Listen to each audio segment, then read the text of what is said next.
So I have number one, which is where we get the title of this schmazazzle from. From fairest creatures we desire increase, that thereby beauty's rose might never die.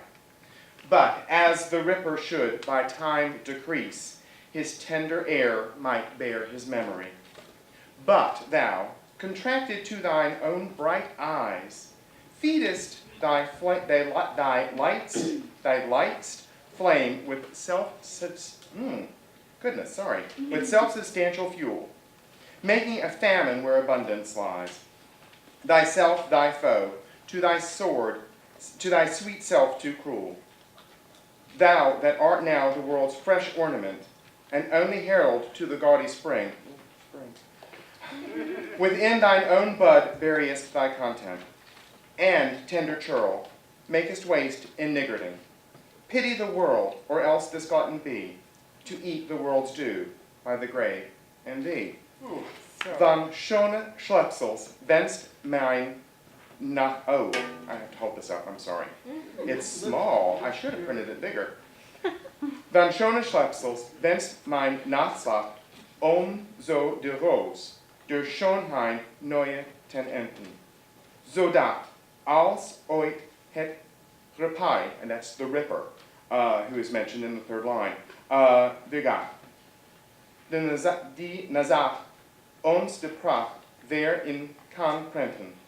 Maar jij bent zelf jou belang ein zo gerig. Zul jij een eigen brandstoffen pot verteren. Zo werd in welt armor, love, angereicht. Ein Wert zul jij je schone zelf duperen. Je bent non jonge, voor jijder bezijn waard.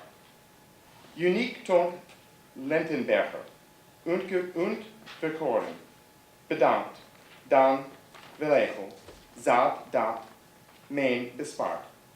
Is naar den kompen, that's the tender churl. Aan de ons verloren. De maal voor ons, of schronk, maar lekker. It's the gluttony part. Wiel. Et voor een na je gaf ons eerlijker wiel. And this was translated in 2007. When 40 winters shall besiege thy brow, and dig deep trenches in thy beauty's field, thy youth's proud livery, so gazed on now, will be a tattered weed, of small worth held. Then being asked where all thy beauty lies, where all the treasure of thy lusty days, to say within thine own deep sunken eyes, were an all-eating shame and thriftless praise. How much more praise deserved thy beauty's use, if thou couldst answer, this fair child of mine shall sum my count and make my old excuse, proving his beauty by succession thine. This were to be new made when thou art old, and see thy blood warm when thou feelst it cold. Wenn 40 Winter deine Stirne drücken und tiefe Furchen deiner Schönheit ziehen, sinkt deiner Jugend Kleid von allen Blicken, bewundert heut, zerfetzt und wertlos hin. Wird man dich dann nach deiner Schönheit fragen, wo all die Pracht der frohen Jugend sei? In deinem eingesunkenen Blick zu sagen, wer größte Schmach und leere Prahlerei. Ruhmreicher hättest Schönheit du verwendet, dürftest du sprechen. Seht dies holde Kind, das mich entschuldigt, meine Rechnung endet, Dasein als Erbe meiner Reize sind. Dann bliebst du jung selbst in den spätsten Tagen und fühltest warm dein kaltes Blut noch schlagen. So, it begins, Sonnet 3. Look in thy glass and tell the face thou viewest. Now is the time that face should form another. Have another child. Have a child. Whose fresher pair, if now thou not renewest, thou dost beguile the world. Unbless some mother. For where is she so fair, whose uneared womb disdains the tillage of thy husbandry? Whoa! Or who is he so fond will be the tomb of his self-love to stop posterity? Now that will make you blind.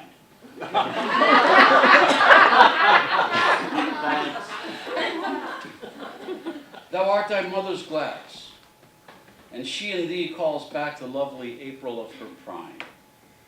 So thou, through windows of thine age, shalt see, despite of wrinkles, this thy golden time.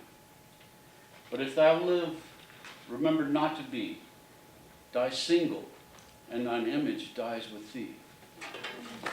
I'm Renee Badgett, and I'm reading sonnet number 4. Unthrifty loveliness, why does thy spend upon thyself thy beauty's legacy? Nature's bequest gives nothing but doth lend, and being frank, she lends to those are free. Then why dost thou abuse thy bounty's largest given thee to give? Profitless usurer, why dost thou use so great a sum of sums, yet canst not live? For having traffic with thyself alone, thou of thyself, thy sweet self dost deceive. Then how, when nature calls thee to be gone, what acceptable audit canst thou leave? Thou unused beauty must be tuned with thee, which used lives the executor to be. Thank you. Those hours that with gentle work did frame the lovely gaze where every eye doth dwell, will play the tyrants to the very same, and that unfair which fairly doth excel. For never-ending time that leads summer on to hideous winter, and confounds him there. Sap checked with frost, and lusty leaves gone, quite gone, beauty o'ersnowed, and bareness everywhere. Then were not summer's distillation left, a liquid prisoner pent in walls of glass, beauty's effect with beauty were bereft. Nor it, nor no remembrance what it was. But flowers distilled, though they with winter meet, least but their snow, their show, their substance still lives sweet.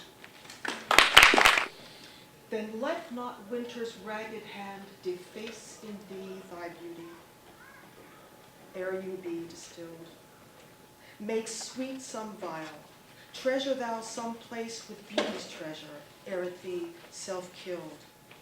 That use is not forbidden usury, which happies those that pay the willing loan. That's for thyself to breed another thee, or 10 times happier, be it 10 for 1. 10 of thee were happier than thou art. If 10 of thine 10 times refigured thee, then what could death do if thou shouldst depart, leaving thee living in posterity? Be not self-willed, for thou art much too fair to be death's conquest and make worms thine heir. Lo, in the Orient, when the gracious light lifts up his burning head, each under eye doth homage to his new appearing sight, serving with looks his sacred majesty. And having climbed the steep up heavenly hill, resembling strong youth in his middle age, yet mortal looks adore his beauty still, attending on his golden pilgrimage. But when from the highmost point pitch with weary car, like feeble age he reeleth from the day, the eyes, for duteous, now converted, are from his low tract and look another way. So thou, thyself, outgoing in thy noon, unlooked on, diest, unless thou get the sun. Music's here. Why hearest thou music sadly? Sweets with sweets war not, joy delights in joy. Why lovest thou that which thou receivest not gladly, or else receivest with pleasure thine annoy? If the true concert of well-tuned sounds, by unicorns married, doth in thine ear, They do but sweetly chide thee, who confounds this in singleness the parts that thou shouldest bear. Mark how one string, sweet husband to another, strikes each in each by mutual ordering, resembling sire and child and happy mother, who all in one pleasing note do sing, whose speechless song, being many, seeming one, sings this to thee, thou single wilt prove none. Is it for fear to wet a widow's eye that thou consumest thyself in single life? Ah, if thou issuest shalt have to die, the world will wail thee like a makeless wife. The world will be thy widow and still weep, that thou no form of thee hast left behind. When every private widow well may keep, by children's eyes her husband's shape in mind. Look, when unthrift in the world doth spend, shifts but his place, for still the world enjoys it. But beauty's waste hath in the world an end, and kept unused, the user so destroys it. No love toward others in that bosom sits, that on himself such murderous shame commits.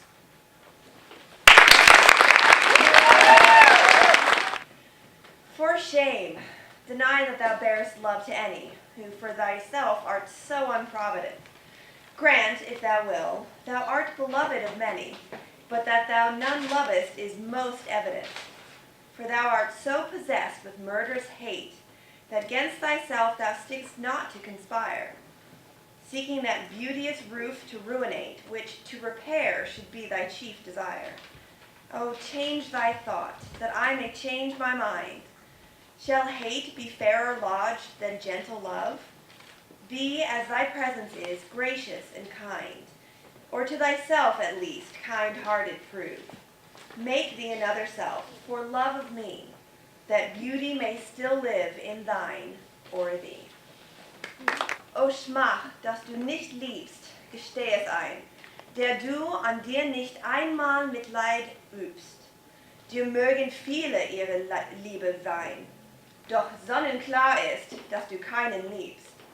Den mörderische Feindschaft seh ich walten in deiner Brust, die gegen dich sich kehrt, das schöne Haus bedroht, das zu erhalten wohl wäre deine höchsten Wünsche wert. O andere dich, so andere mich meinem Sinn, soll Hasten besser als die Liebe wohnen? Wie hold dein Aussein ist, so gib dich hin, sei gnädig, dich wenigstens zu schönen.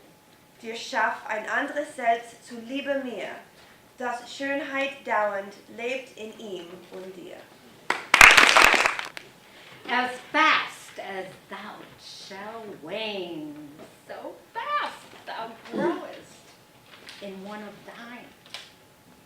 From that which thou departest, and that fresh blood which youngly thou bestowest, thou mayest call thine, when thou from youth convertest.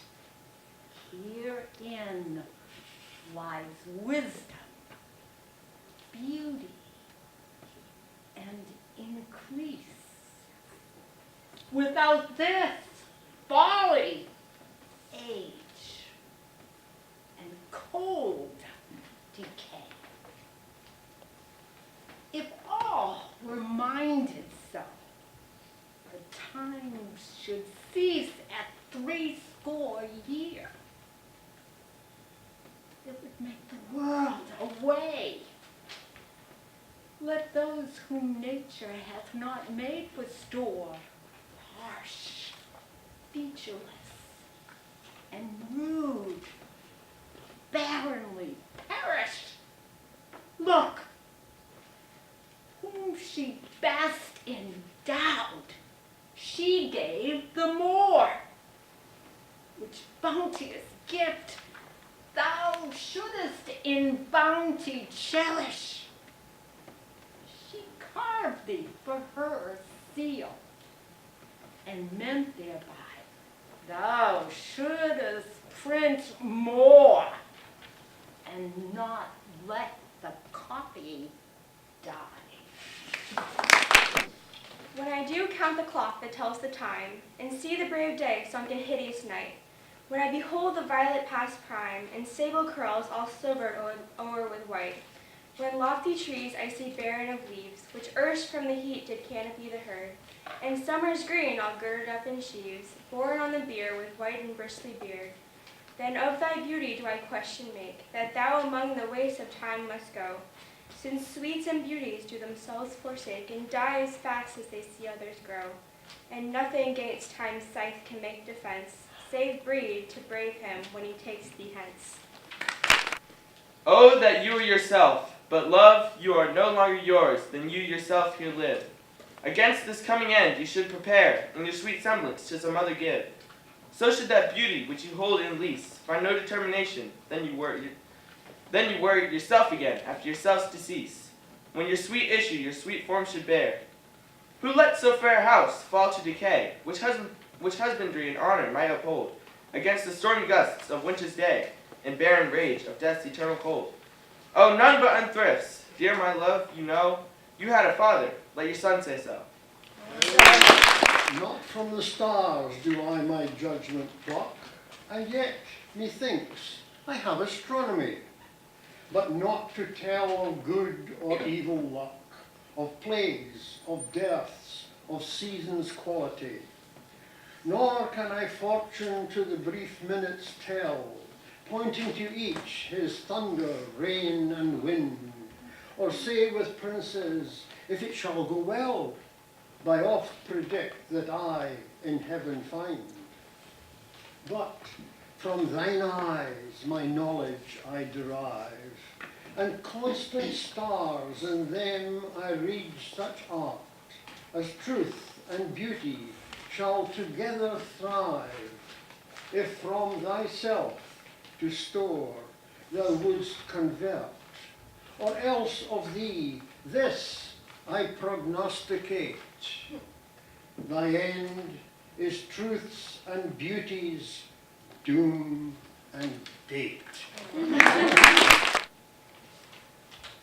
When I consider everything that grows, that holds in perfection for a little moment, that this huge stage presented naught but shows, where on the stars in secret influence doth comment, when I perceive that men as plants increase, cheered and checked even by the selfsame sky, vaunt in their youthful sap that height decrease, and wear their brave state out of memory. Then the conceit of this inconstant stay sets you most rich in youth before my sight, where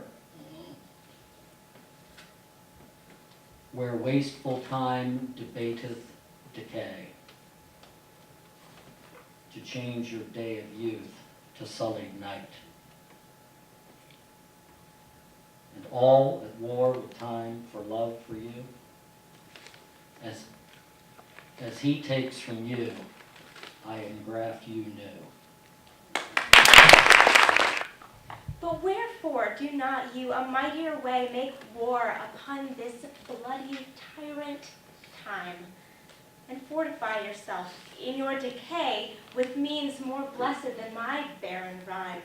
Now stand you on the top of happy hours, and many maiden gardens yet unset, with virtuous wish would bear your living flowers much liker than your painted counterfeit.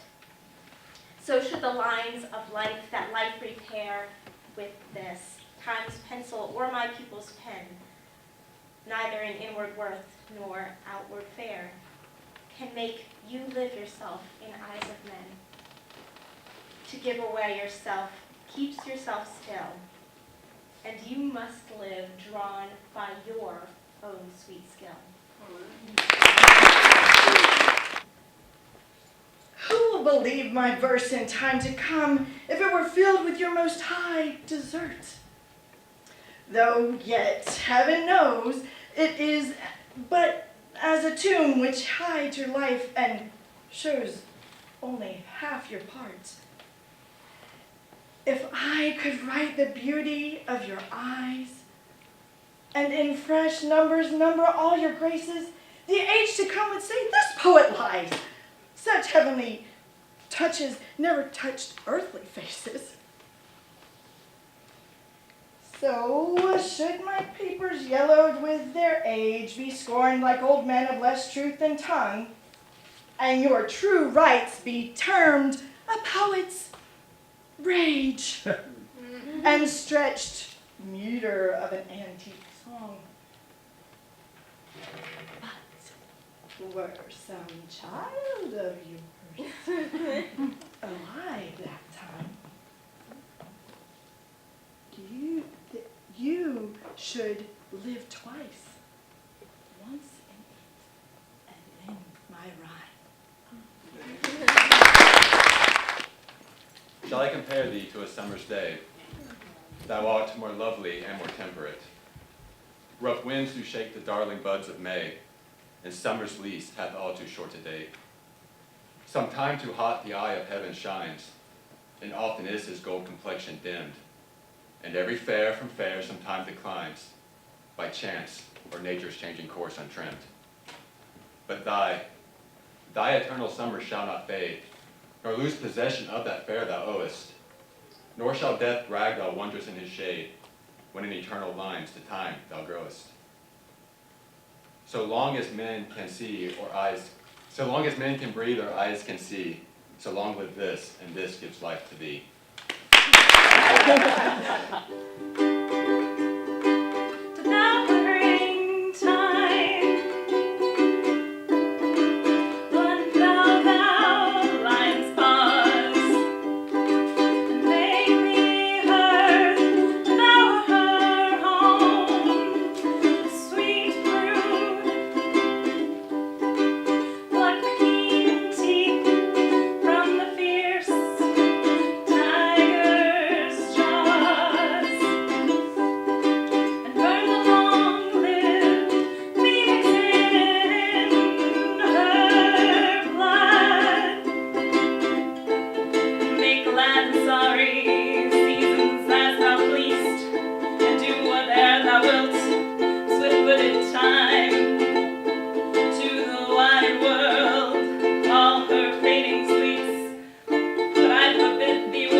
Mistress of my passion.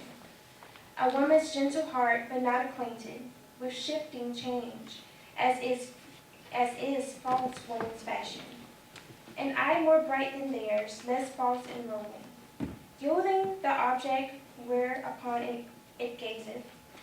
A man in hue, all hues in his controlling. Much steals man's eye, and woman's souls amazeth.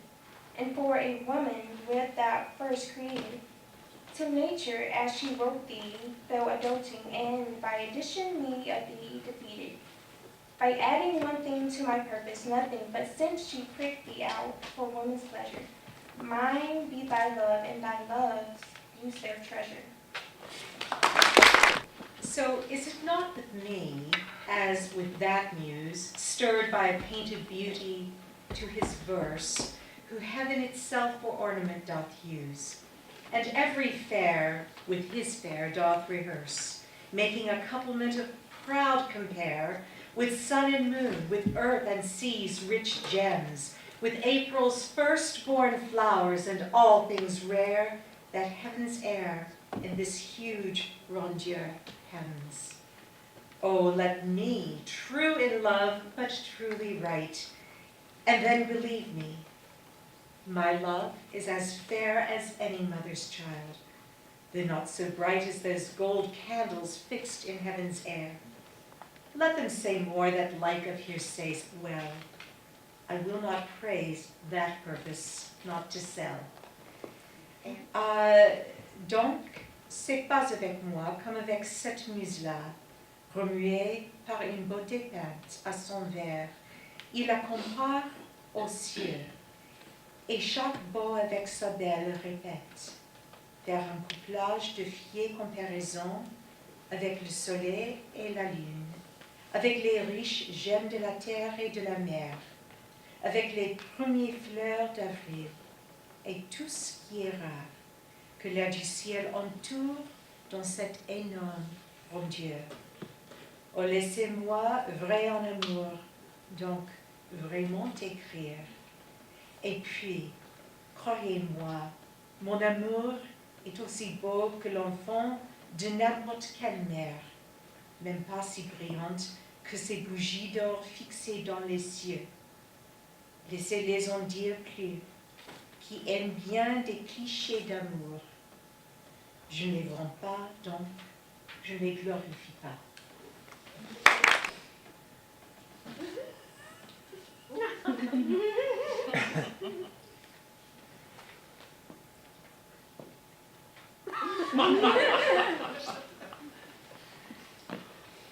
My glass shall not persuade me I am old.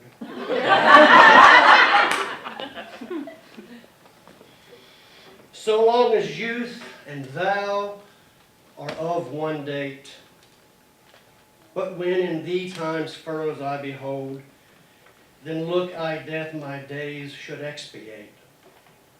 For all that beauty that doth cover thee is but the seemly raiment of my heart, which in thy breast doth live, as thine in me. How can I then be elder than thou art? Oh, therefore, love, be of thyself so wary as I, not for myself, but for thee will. Bearing thy heart, which I will keep so chary, as tender nurse her babe from faring ill. Presume not on thy heart when mine is slain. Thou gavest me thine, not to give back again.